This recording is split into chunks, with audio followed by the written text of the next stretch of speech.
In every historical epoch, there is a most advanced practice of production. The two greatest thinkers in the history of economics, Adam Smith and Karl Marx, understood that the best way to explore the workings of the economy is to study the most advanced practice, because it is the practice that most fully reveals the powers of humanity. In their time, this most advanced practice was mechanized manufacturing, which became industrial mass production. In our time, it's the knowledge economy. What is the knowledge economy? It's not just a bunch of gadgets. It's not just high-tech industry.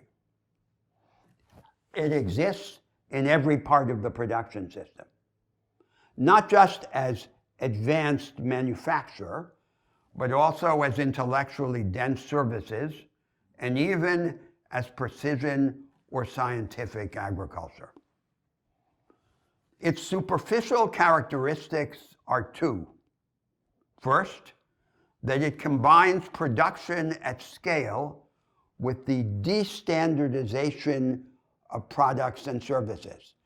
Production at scale characterized mass production, and de-standardization craft production. But now this new vanguard combines those attributes. The second superficial characteristic is that it allows for a great decentralization of initiative, but maintains momentum and cohesion in the process of production.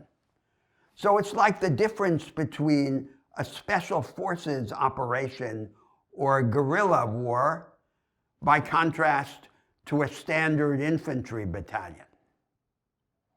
But under these superficial characteristics, there are three deeper sets of attributes of the knowledge economy. The first is that it seems to hold the promise of loosening or even reversing what has been the most universal and persistent constraint in economic law, called diminishing returns. You commit an input to production, the result in the output increases, then plateaus, and finally begins to fall. It begins to fall because it's just an episode. Now in the knowledge economy, there is the potential for perpetual innovation.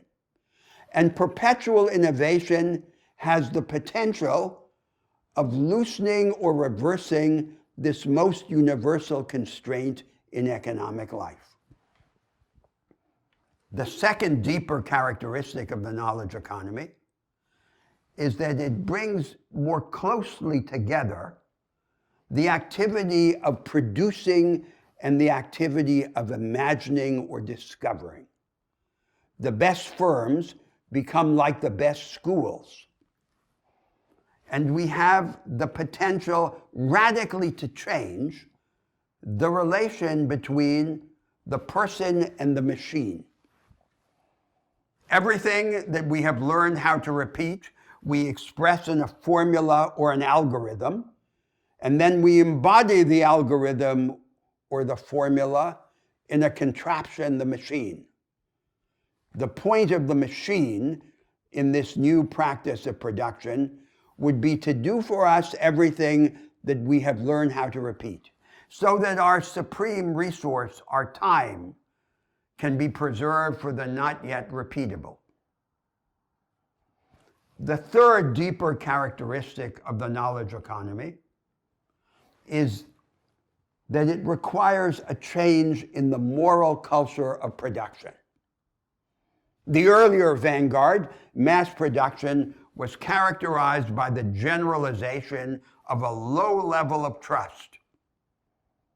And the low level of trust had as its counterpart command and control. The knowledge economy requires a heightening of the level of discretionary initiative and of trust allowed and demanded of all participants in the process of production. So here we have a new vanguard with a revolutionary potential. But instead of being disseminated throughout the economy, it remains confined in an archipelago of islands, a series of fringes. And this insular character of the new vanguardism then becomes a driver of economic stagnation and of economic inequality. There is now in the United States a discourse that goes under the label of secular stagnation that tries to confer an undeserved halo of naturalness and necessity on the slowdown in the rise of productivity, and claims, for example, that contemporary technologies are much less revolutionary than the technological innovations of 100 years ago. It's absurd. What could be more revolutionary in principle than artificial intelligence? The real basis of economic stagnation is the denial to the majority of workers and firms of the most productive practice. At the same time, this insular character of the new vanguard becomes a cause of the aggravation of inequality. The deepening gap between the advanced and backward sectors of the economy. The attempt to correct the consequences of this gap after the fact through corrective redistribution by progressive taxation and social spending is powerless to reverse the drastic consequences of this hierarchical segmentation of the economy.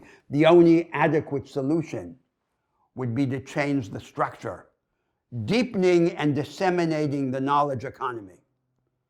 To deepen it and to disseminate it are two sides of the same project. It cannot achieve its potential so long as it remains confined to these insular vanguards. On what then do its deepening and dissemination depend?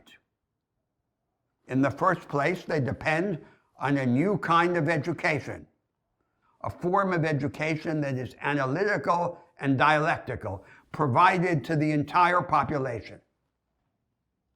Second, it depends on the accumulation of social capital, the dense network of association, the enhancement of our ability to cooperate,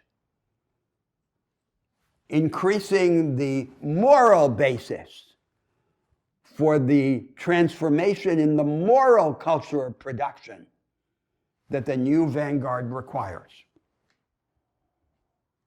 And the third basis for the dissemination and deepening of the knowledge economy is the legal and institutional reinvention of the market economy.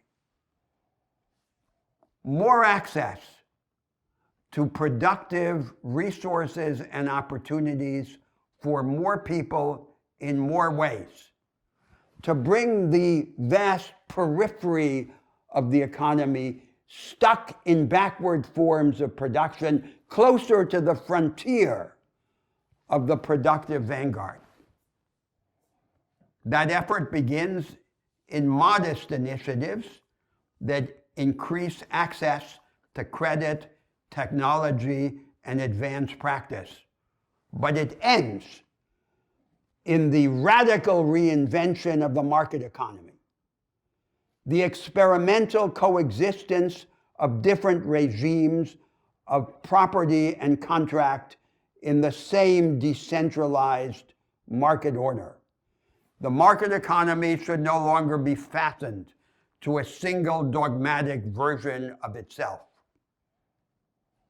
The new vanguardism should be deepened and disseminated to achieve its revolutionary potential, lifting up the productivity of the vast mass of workers throughout the economy.